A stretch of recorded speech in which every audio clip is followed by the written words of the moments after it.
మన దృష్టిలో ప్రతీకారం తీర్చుకోవడం అంటే ఏమిటి? మనల్ని బాధించిన వాణ్ణి మరింత బాధపెట్టడమే కదా.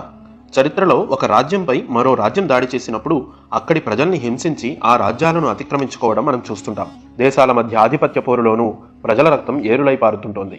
కానీ ప్రపంచ చరిత్రలో కనీవిని ఎరుగని ఓ ప్రతీకారం ఇస్లాం చరిత్రలో కనబడుతుంది. ఒక్క రక్తపు చుక్క కూడా కారకుండా ఓ రాజ్యాన్ని జయించడం ఇస్లాం ద్వారానే సాధ్యమైంది. అవును, సరిగ్గా హిజ్రీ శకం 8వ ఏట రమజాన్ నెలలో 20వ తేదీన ప్రవక్త ముహమ్మద్ సల్లల్లాహు అలైహి వసల్లం దాదాపు 10,000 మంది సైన్యంతో మక్కా నగరంలోకి ప్రవేశించారు. ఆ రోజున ప్రపంచం ఏనాడూ చూడని ఓ ప్రతీకార ఘట్టాన్ని, చరిత్రలో సువర్ణాక్షరాలతో వ్రాయబడిన విజయాన్ని చూసింది. 8 ఏళ్ల క్రితం వరకు తాను, తన సహచరులు ఆ నగర వీధుల్లో అత్యంత దారుణంగా హింసించబడ్డారు.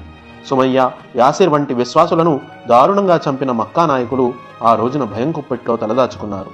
తనకు అత్యంత ఇష్టమైన మక్కా నగరాన్ని విడిచిపెట్టే పరిస్థితి తీసుకువచ్చిన తెగల నాయకులు బిక్కుబిక్కుమని చూస్తున్న రోజది. ఉహద్ సంగ్రామంలో విశ్వాసులపై వెనుక నుంచి దాడి చేసి 10ల సంఖ్యలో సహాబాలను హతమార్చిన ఇస్లాం శత్రు సైన్యం ఇక ప్రవక్త ఇచ్చే శిక్షను అనుభవించడానికి సిద్ధపడి ఉన్న రోజది. ఆయన గారి పినతండ్రి హజరత్ హంజాను హతమార్చి ఆయన శరీరాన్ని చీల్చి గుండెను నమిలిన హిందా సైతం మోకాళ్లపై నిలబడి ఉంది. ప్రతీకారం తీర్చుకోవడానికి 100కు 1000% అవకాశం ఉన్నా సరే కారుణ్యమూర్తి ప్రవక్త ముహమ్మద్ సల్లల్లాహు అలైహి వసల్లం ఆ రోజున తీసుకున్నటువంటి నిర్ణయం ప్రపంచం ఇంతకు ముందు చూడలేదు, బహుశా తర్వాత చూడదేమో. మక్కా నగరంలోకి ప్రవేశిస్తూ ఆయన ఖురాన్లోని ఈ ఆయత్లను చదవనారంభించారు.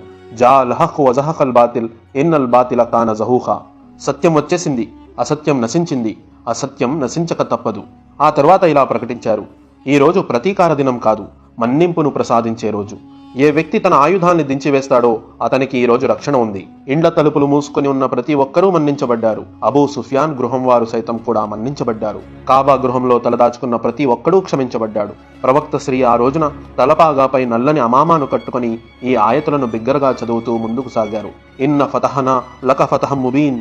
ఓ ప్రవక్త, మేము మీకు స్పష్టమైన విజయాన్ని ప్రసాదించాము. క్షమాభిక్ష ప్రసాదించడంతోనే హంతకుల్ని ఉరికంబం ఎక్కించి దించివేసినట్లుగా, కరవాలాల్ని కంఠాలకు ఆనించి వెనక్కు తీసుకున్నట్లుగా మారింది సత్యతిరస్కారుల పరిస్థితి.